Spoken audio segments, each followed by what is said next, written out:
aktivitas warga yang saling berebut gunungan berisi produk-produk hasil UMKM. Gunungan UMKM ini dibawa dari kantor Desa Patutejo, kemudian diarak dari pintu masuk TPR Objek Wisata Pantai Cetis.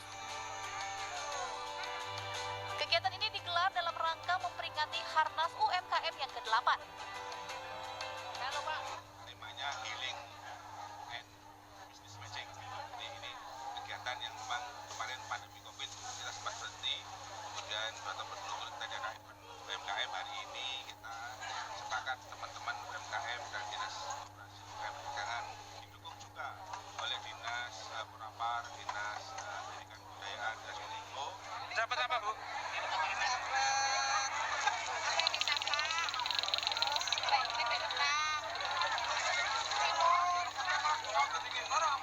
Lepaya. Ikut rebutan Bu ya? Iya. Bu Pak ikut rebutan ini? Kenapa? Ikut rebutan tadi. Ya seneng aja. Dalam kegiatan ini, Dinas KUKMP menghadirkan 1.200 UMKM se-Kabupaten Purworejo. Ada 427 hasil produk UMKM yang dibuat gunungan untuk diperebutkan dan dinikmati warga yang hadir. Dari Purworejo, Jawa Tengah, Joy Hartoyo, iNews melaporkan. Pemirsa, jelang hari ulang tahun kemerdekaan ke-77 Republik Indonesia, seorang perajin batik di Kulon Progo, Yogyakarta, membuat batik motif merah putih sepanjang 77 meter. Diberi nama Pusaka Batik, nantinya akan dibuat menjadi baju dan diberikan kepada Presiden Jokowi.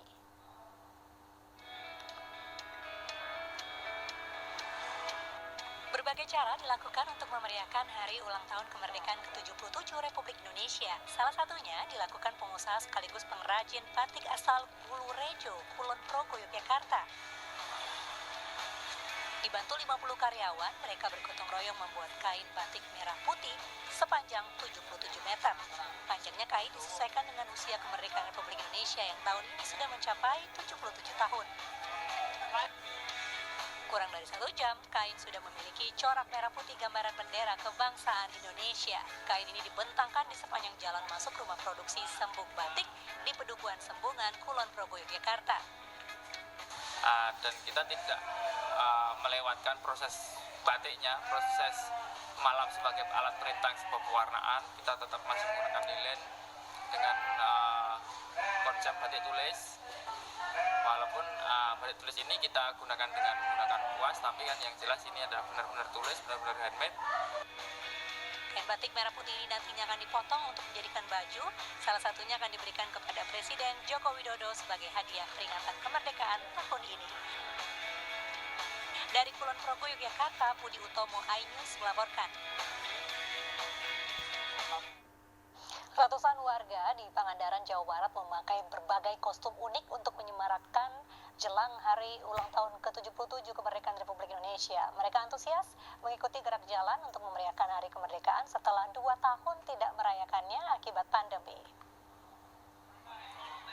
Lomba gerak jalan dimulai dari lapangan Nugraha Ciganjeng, kemudian berjalan mengeliling kampung. 500 orang mengikuti kegiatan ini, mulai dari siswa TK hingga SMA, serta masyarakat umum dari masing-masing RT sedesa Ciganjeng. Berbagai tema mewarnai gerak jalan kali ini, salah satunya tema petani, karena desa mereka sedang panen. Meski lelah berkeliling kampung, namun hal ini tak menyurutkan warga untuk ikut serta memeriahkan hari ulang tahun ke-77 Republik Indonesia.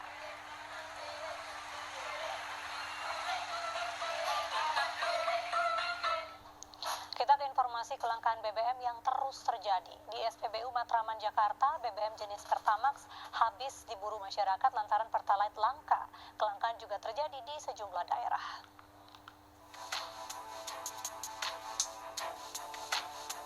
Sejak pagi, antrean untuk pengisian bahan bakar minyak jenis Pertalite mengular di SPBU Matraman, Jakarta.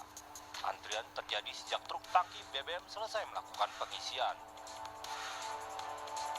Sejumlah pengendara motor beralih menggunakan BBM non-subsidi jenis Pertamax lantaran Pertalite sulit didapat. Ya, kalau bagi saya memang ada dampaknya karena berapa hari saya sudah kemarin 2 hari sudah kosong, nggak ada begini. Jadi saya terpaksa keliling-keliling begitu. Ya mudah-mudahan sih dengan pemerintah mencepat memperlancarkan mudah pertalit ini.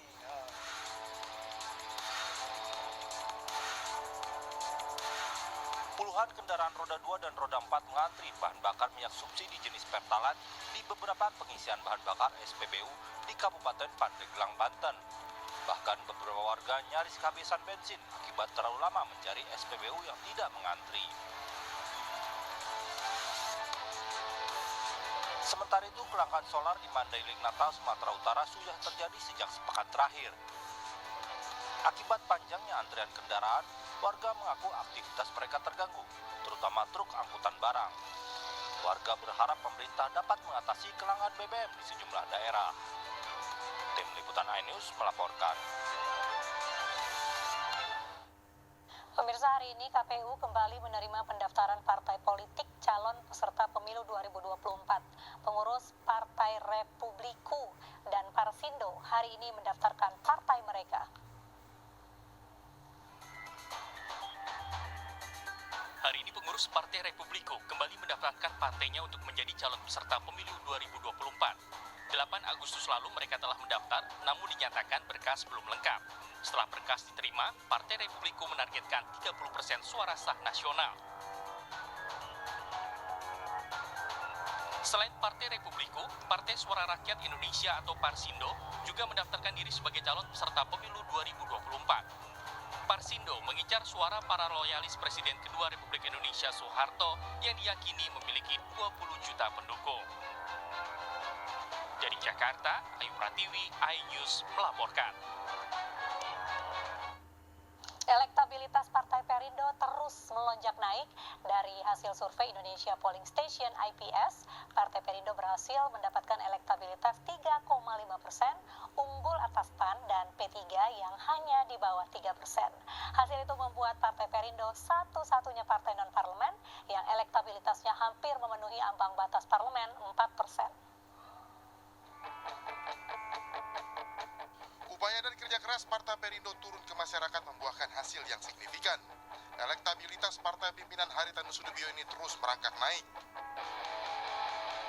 Dari hasil survei Indonesia Polling Station IPS, partai yang mendapatkan elektabilitas tertinggi masih didominasi PDIP, Gerindra, dan Partai Golkar. Partai Perindo berhasil mendapatkan elektabilitas 3,5%, unggul atas partai parlemen PAN dan P3 yang hanya di bawah 3%. Hasil tersebut membuat Partai Perindo satu-satunya partai non-parlemen yang elektabilitasnya hampir memenuhi ambang batas parlemen 4%. Nah, sementara itu, salah satu temuan menarik dari survei IPS kali ini adalah munculnya Partai Perindo sebagai kandidat penghuni Senayan atau DPR RI dengan elektabilitas sebesar 3,5%.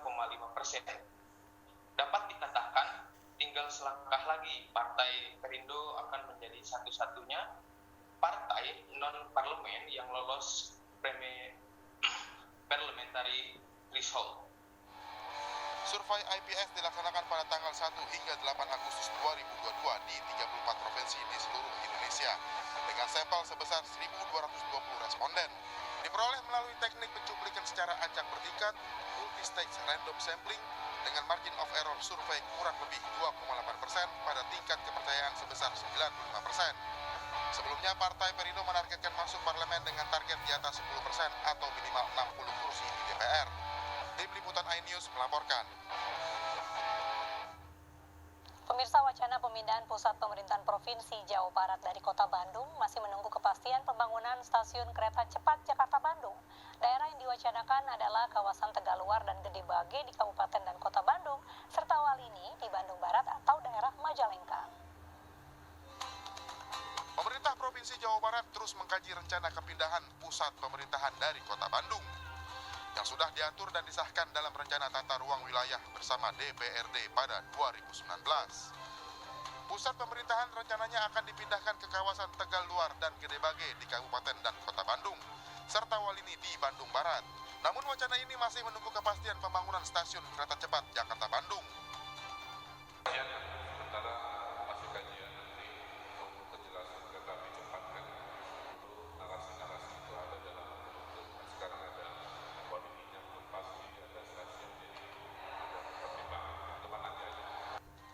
Pemprov Jabar memperkirakan tahun 2023 kereta cepat Jakarta-Bandung mulai dioperasikan. Desain mega mendung untuk interior kereta cepat juga akan menghiasi gerbong kereta. Dari Bandung, Jawa Barat, Ervan David, iNews melaporkan.